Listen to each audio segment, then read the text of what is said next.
I'm Rob. I'm the guy that built Farland Howe. But this isn't about Farland Howe. This is about my new project. I'll show it to you. We gotta go around and back of Farland Howe. Hang on. Today begins kind of a new chapter in my story. I'm working on a brand new layout. It's in scale. And it's going to be more local to my area. Many of you know that already that I live in Colorado, and I've done some research on early Colorado and found out that at one point they had interurban lines running up and down what we call the Front Range, which is along the east side of the Rocky Mountains. And those interurban lines in places, at least according to the pictures that I see, ran right next to the steam locomotive tracks. So there would be an interurban electrified line, and right next to it, double tracked, would be the steam tracks, steam locomotive tracks. Interestingly enough, they both were single track, but ran together in some areas. And I like the look of that. So I'm going to do a layout that represents part of that. It's 16 feet long, and the table's not quite finished yet. As you can see, there's kind of a hole here.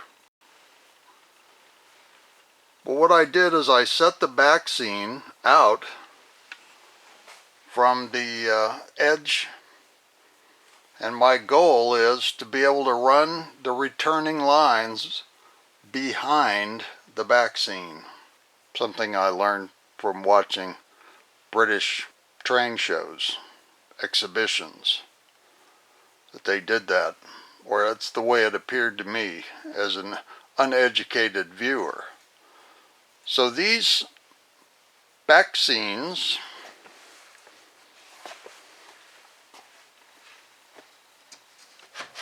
can be removed.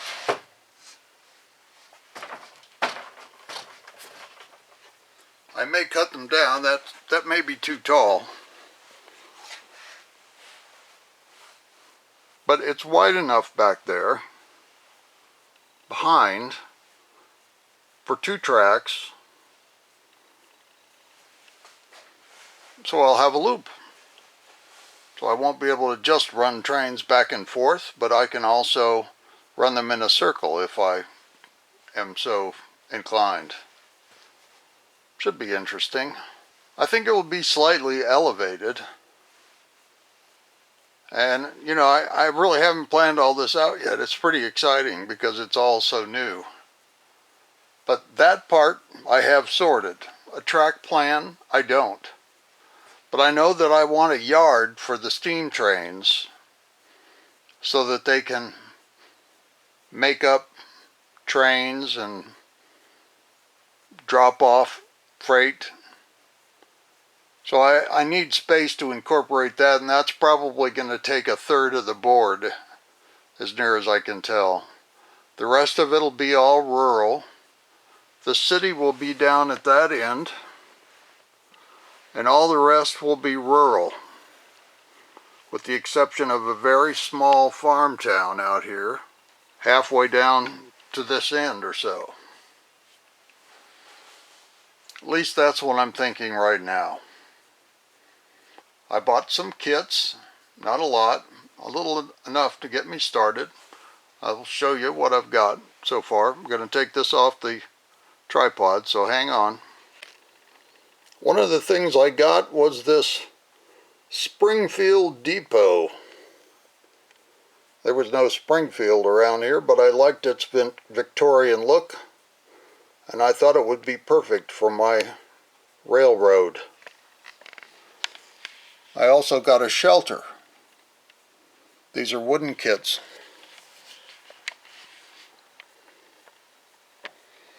Moving along here. I did get a steam locomotive.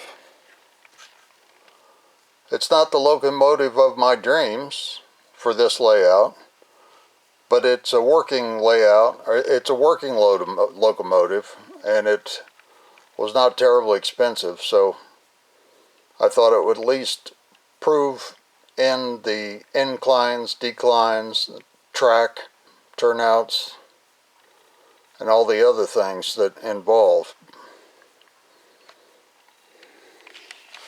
something to run, basically. I've got an assortment of turnouts, and not enough, actually. I was surprised I just about bought them out. And the road name I want to use is the Burlington route. And there's a flat car and an unpainted and unlabeled, unlogoed wooden freight car, plus some coaches. Now these coaches say Denver and Rio Grande Western, but I'm sort of hoping that I can get that name off of there and get Burlington route on it, or something related to Burlington route. We'll see. It doesn't matter that much. I have coaches. That's the important part. I also bought 2 trolleys or electric cars. This one is red, which is St. Louis, and this one over here, that ought to work.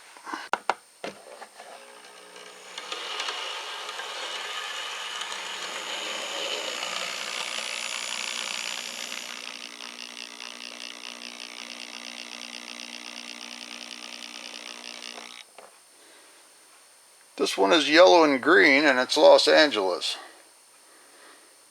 They're a little late in the period for my plans.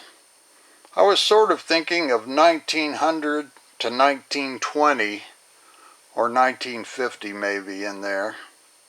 And that might be appropriate for 1950, but I'm pretty sure that the interurban lines in Colorado were gone by then. I think they were gone by the 20s. But I'm continuing my research. It doesn't have to be true to history. After all, it's all about having fun. So that's what's going on. That's what I'm up to. After I've made a little bit more progress, I'll let you have another look. Farland is right over here. I'll tell you what, it's big. It is a big layout. I can't imagine what I could have done if it had been an N gauge, in scale. Sorry, it's not a gauge, it's a scale. So until next time, I'll see you soon with another progress report. Bye.